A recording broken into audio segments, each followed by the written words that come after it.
Bharat communist party ಕೊಟ್ಟೂರು ತಾಲೂಕು ಮಂಡಳಿಯಿಂದ ನಿವೇಶನ ಮತ್ತು ವಸತಿ ರಹಿತರ ನೀಡುವಂತೆ ಕಾಳಾಪುರ ಗ್ರಾಮ ಪಂಚಾಯಿತಿ ಆಡಳಿತ ಅಧಿಕಾರಿಯಾದ ಡಾಕ್ಟರ್ ಕೊಟ್ರೇಶ್ ಅವರ ಮುಖಾಂತರ ವಸತಿ ಸಚಿವರಾದ ಜಮೀರ್ ಅಹಮದ್ ಮನವಿ ಪತ್ರ ಸಲ್ಲಿಸಲಾಯಿತು. ನಂತರ ಸಿಪಿಐ ಪಕ್ಷದ ವಿಜಯನಗರ ಜಿಲ್ಲಾ ಕಾರ್ಯದರ್ಶಿಯಾದ ಎಚ್ಎಂ ಸಂತೋಷ್ ಅವರು ಮಾತನಾಡಿದರು.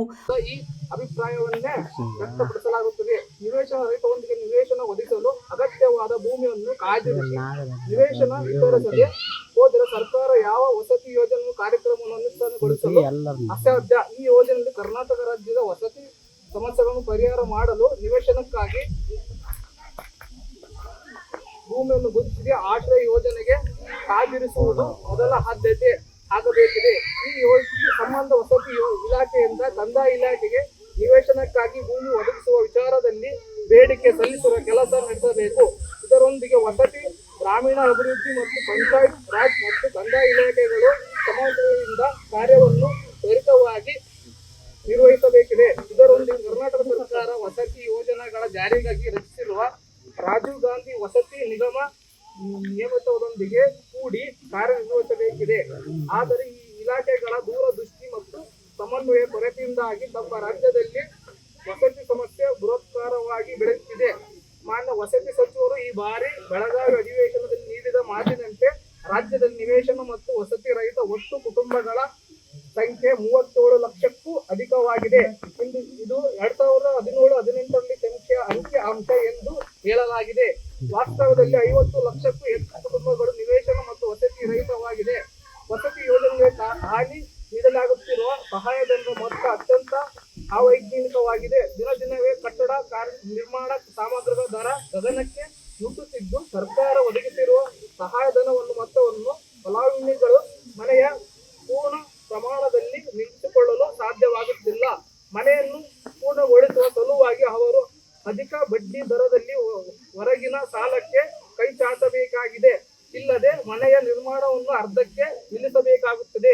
ಹೀಗಾಗಿ ಅವರು ಸ್ವಂತ ಮನೆಯಲ್ಲಿ ವಾಸಿಸಲು ಸಾಧ್ಯವಾಗುತ್ತಿಲ್ಲ ಹಾಗೂ ಸರ್ಕಾರದ ವಸತಿ ಯೋಜನೆಗಳ ಉದ್ದೇಶವೂ ನೆರವಾಗುತ್ತಿಲ್ಲ. ಆದ್ದರಿಂದ ವಸತಿ ಯೋಜನೆಗಳ ಫಲಾನುಭವಿಗಳಿಗೆ ಸರ್ಕಾರ ಒದಗಿಸಿರುವ ಸಹಾಯಧನ ಮೊತ್ತವನ್ನು ಕನಿಷ್ಠ 5 ಲಕ್ಷ ರೂಪಾಯಿಗಳಿಗೆ ಏರಿಸಬೇಕೆಂದು ವಿನಂತಿಸುತ್ತೇವೆ. ರಾಜ್ಯವ್ಯಾಪ್ತಿಯಾಗಿರುವ ವಸತಿ ಸಮಸ್ಯೆಗಳು ಮತ್ತು ನಮ್ಮ ವಿಜಯನಗರ ಜಿಲ್ಲೆಯಲ್ಲೂ ಕೂಡ ಅಧಿಕವಾಗಿ ಕಂಡು ಬರುತ್ತಿದೆ. ಜಿಲ್ಲೆಯ ದಲಿತ, ಆದಿವಾಸಿ, ಅಲ್ಪಸಂಖ್ಯಾತರು ಹಾಗೂ ಇತರೆ ಬಡ ಕುಟುಂಬಗಳು ನಿರಂತರವಾಗಿ ಹಲವಾರು ವರ್ಷಗಳ ತಮ್ಮ ವಸತಿ ಹಕ್ಕಿಗಾಗಿ ಹೋರಾಟ ನಡೆಸುತ್ತಿದ್ದರು. ಇದರ ಬಗ್ಗೆ ಸ್ಥಳೀಯ ಸಂಸ್ಥೆ ಆಡಳಿತಗಳು ಯಾವುದೇ ಕ್ರಮ ಕೈಗೊಂಡಿಲ್ಲ.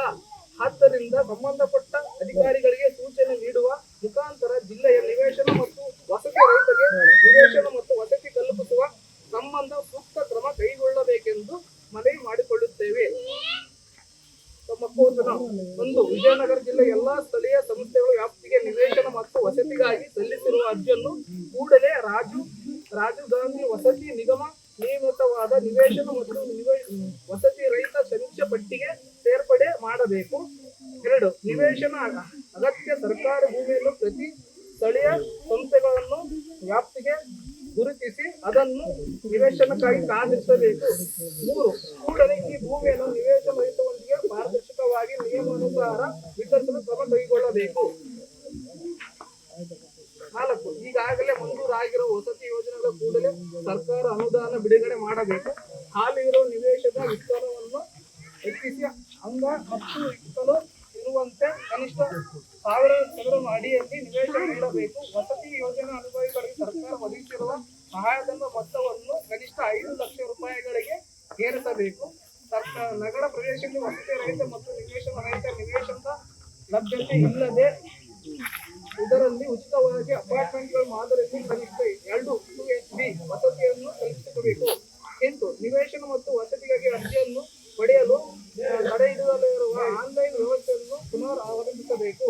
9, ಜಿಲ್ಲೆಯಲ್ಲಿ ಇರುವ ಮಾಜಿ ದೇವದಾಸಿ ಮತ್ತು ಟ್ರಾನ್ಸ್ಜೆಂಡರ್ ಕುಟುಂಬಗಳಿಗೆ ವಸತಿ ಯೋಜನೆಯನ್ನು ಆದ್ಯತೆ ಮೇರೆಗೆ ವಸತಿ ಮತ್ತು ನಿವೇಶನ ನೀಡಬೇಕು. ಧನ್ಯವಾದಗಳು.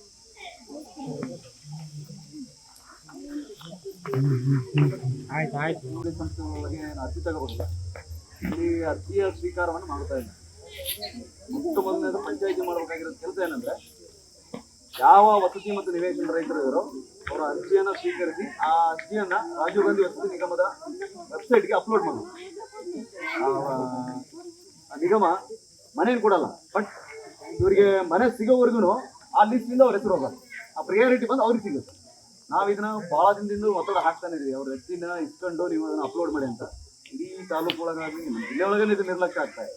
ಹಾಗಾಗಿ ಹಿಂದಿನ ತಾಲೂಕು ವತಿಯಿಂದ ನಮ್ಮ ಪಾರ್ಟಿ ಲೀಡರ್ಸ್ ಎಲ್ಲ ಹೋರಾಟ ಮಾಡಿದ್ದು ಮುನ್ಸಿಪಾಲಿಟಿ ಒಳಗೆ ಅವರು ಸ್ವಲ್ಪ ಇದನ್ನ ನಾವು ಕೋಪರೇಟ್ ಮಾಡ್ತೀವಿ ಅಂತ ಹೇಳಿದ್ರು.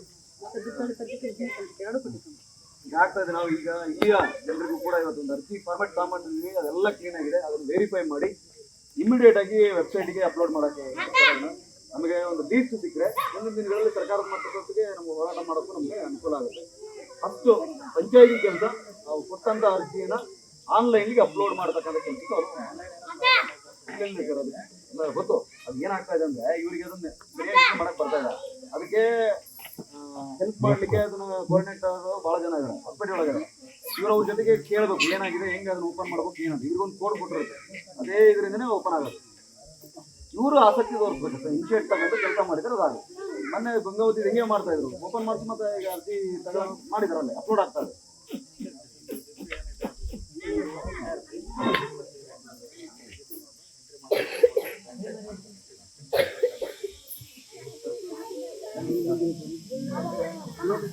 ಈಗ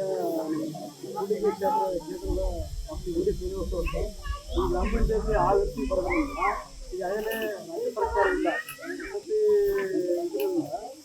ಉಜಿನಿ ನಾಳಾಪುರ ಗ್ರಾಮ ಪಂಚಾಯತಿ 81 ಮನೆಗಳನ್ನ ಈಗಾಗಲೇ ವಿಸರ್ಜನೆ ಮಾಡಬೇಕಂತೇಳಿ ಲೀಸ್ಟಿಗೆ ಬಂದಿದೆ. ಆ ಲೀಸ್ಟ್ನ ಪರಿಶೀಲನೆ ಮಾಡಿದ್ರೆ ಇವರು ಮುಂಚೆ ಯಾರು ಆಗ್ಯಾರೋ ಈ ಫಲಾನುಭವಿಗಳಿಗೆ ಆ ಮನೆಗಳು ಲೀಸ್ಟ್ನಲ್ಲಿ ಸೇರಿಸಿ ಅಂತೇಳಿ ಇನ್ನೊಮ್ಮೆ ಮನೆ ಮಾಡ್ತಿದ್ದಾರೆ. ಯಾರಿಗೆ ಈಗಾಗಲೇ ಇವರಿಗೆ ಸಮರ್ಪಿಸಿದಾಗ ಇಲ್ಲಿ 2-3 ಸಲ ಗ್ರಾಮ ಪಂಚಾಯತಿಗೆ ಈ ತಾಲೂಕು ಪಂಚಾಯತಿಗಳಿಗೆ ಎಲ್ಲವೂ ನಾವು ಮನೆ ಪತ್ರವು ಕೊಟ್ಟಿದ್ದೀವಿ. ಆದರೂ ನಿಜವಾದ ಫಲಾನುಭವಿಗಳಿಗೆ ಇಲ್ಲಿ ಆಗಿದೆ. ಈಗ ಉಜಿನಿ ಗ್ರಾಮ ಪಂಚಾಯತಿ, ತಾಳಾಪುರ ಗ್ರಾಮ ಪಂಚಾಯತಿ, ಕೂಡಗಿ ಕ್ಷೇತ್ರಕ್ಕೆ ಹೋಗೋದ್ರಿಂದ 71 ಮನೆಯನ್ನ ಬಂದಿದೆ ಅಂತ ಮಾಹಿತಿ ಇದೆ. ಹಾಗಾಗಿ ಅದನ್ನು ಪರಿಶೀಲನೆ ಮಾಡಿ ಈ ಮುಂದೆ ಯಾರು ನಿಷ್ಠೆ ಹಾಕಿರ್ತಾರೋ ಆ ಫಲಾನುಭವಿಗಳಿಗೆ ಒಂದು ಸ್ವಲ್ಪ ಅನುಕೂಲ ಆಗುವಂತೆ ಮಾಡೋದು ಈ ಸಂದರ್ಭದಲ್ಲಿ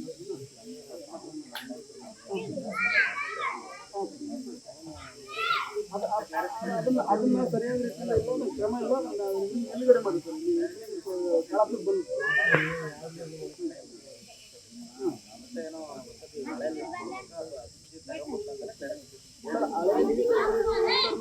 ತಗೊಂಬೋದು ಒಂದು. ಈಗ ಹಳೆ ಲಿಸ್ಟ್ ಇರೋದ ಈಗ ಮತ್ತೆ ನಮ್ಮನ್ನು ಕೊಡ್ತೇವೆ. ಈಗ 2-3 ಬಾರಿ ಹಾಕಿ ಈಗ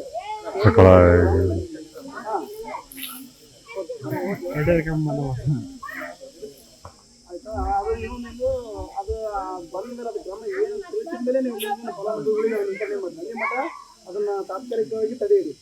ತಮಗೆ ಮನವಿ